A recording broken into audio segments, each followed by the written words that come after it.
Good evening, everybody. My name is Eric Drewitz.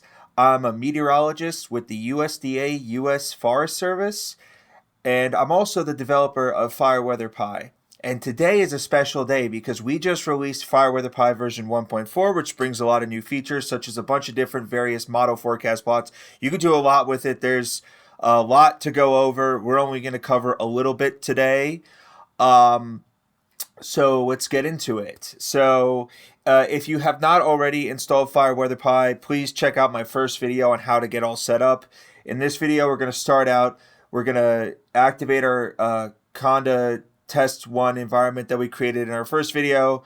We're going to then get the latest update. So we already have FireWxPy installed on this machine, but it's not the latest version. We're going to get the latest version, and then we're going to make a basic plot for forecast model data in showing you FireWxPy 1.4. We will do some, go back to doing some features that were already in FireWxPy before, but I think I want to do some new features just because we released 1.4 today, and in honor of that, why not?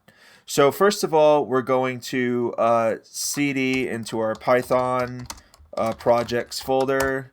And now we're going to activate our test 1 environment. So Conda activate test 1.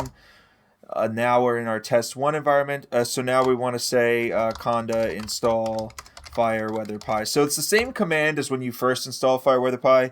You'll see it'll look a little different though because we already have FireWxPy on our machine, but we don't have the latest version. Because on our machine right now we only have FireWxPy 1.3, which does not have the forecast model graphics in there. So we want to upgrade from 1.3 to 1.4 so that way we get the latest and greatest features. So let's wait for that.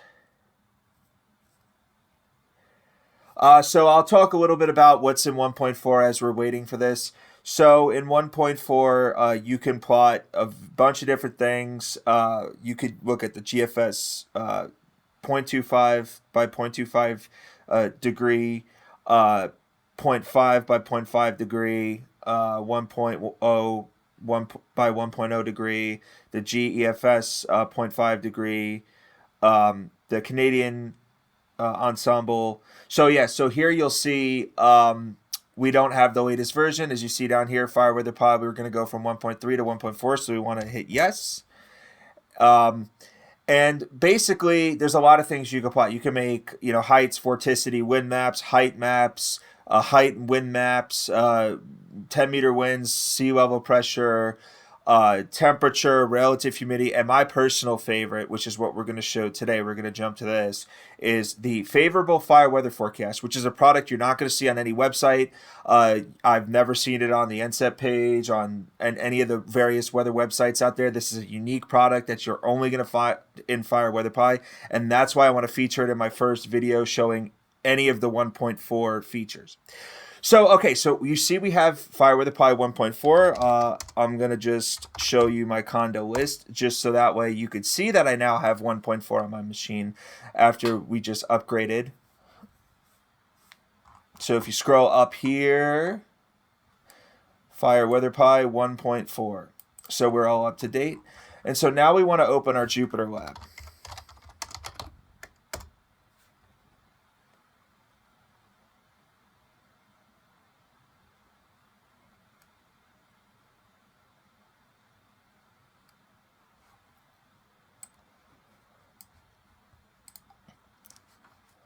Okay, so we're in our Jupyter lab.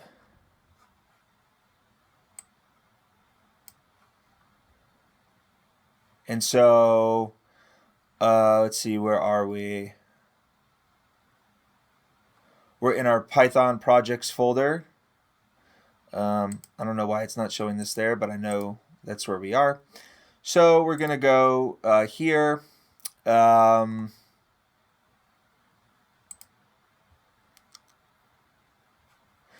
And we're going to show you how to create the favorable fire weather forecast. In this episode, we'll just use the basic GFS 0.25 degree. And we'll do some other ones in other videos showing you how to use the GFS 0.25 degree ensemble mean. But that one I'll do in a separate video where we download the data outside the function, pass it in, because that one works a bit differently since we have to download the data via HTTPS, since it's not available on the OpenDep, at least as of yet. But the regular GFS 0.25 is on the OpenDep. So first of all, we're going to start with our import. So our import is going to look like from FireWxPy import model underscore critical underscore fire weather underscore conditions.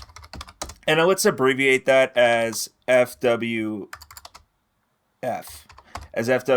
because that's stands for Fire Weather Forecast and the National Weather Service. So hit Alt-Enter, and this will take a minute or two. We're going to import that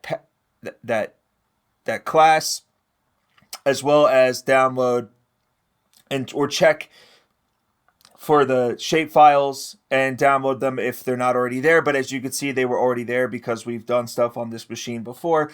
As you looked in previous videos, that only has to download and zip and install on the first time.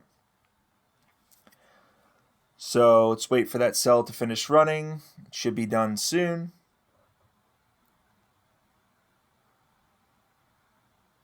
Okay, so now in our next cell, we're going to do, so in this video, we're just going to download the data inside the function because we are only creating one plot. I'll make another video, as I said, where we create a few different plots, and I'll download it outside and I'll pass it in.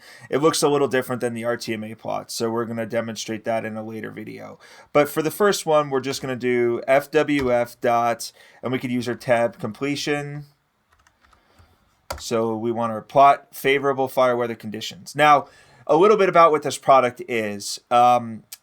It will plot station plots on showing the wind barbs, the RH, and the wind speeds. Now, you could also choose to show wind gust instead of wind speed as the value. You could also add a temperature threshold if you so choose, if you care about temperature. I know in Alaska, they do care about temperature when they're gauging the fire environment.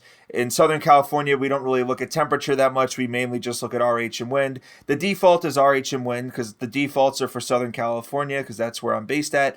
But you could add a temperature threshold in there too, and then that'll also factor into what's shaded in red. Anything that's shaded in red is where all those criteria intersect. So the default criteria, if we're just looking at RH and wind, we want to plot where the RH is going to be at least 15% or lower, and the wind speed is 15%, or not 50%, 25 miles an hour or higher.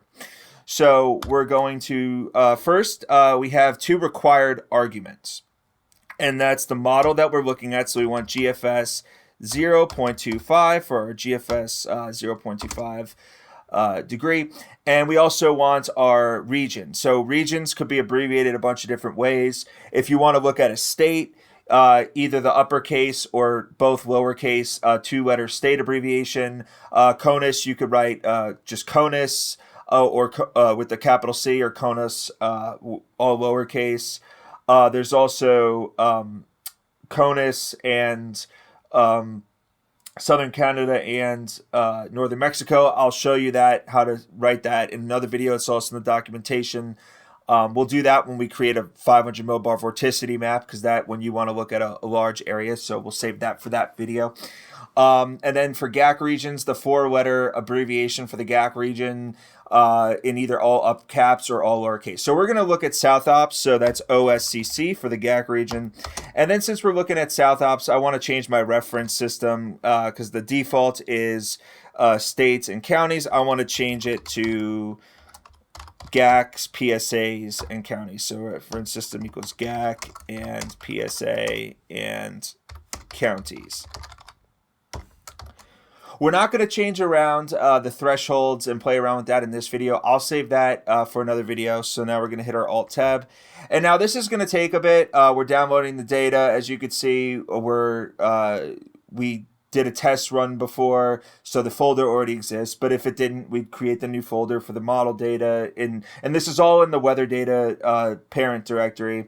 We deleted any old images that were in the folder already, and now we're going to start to create new images.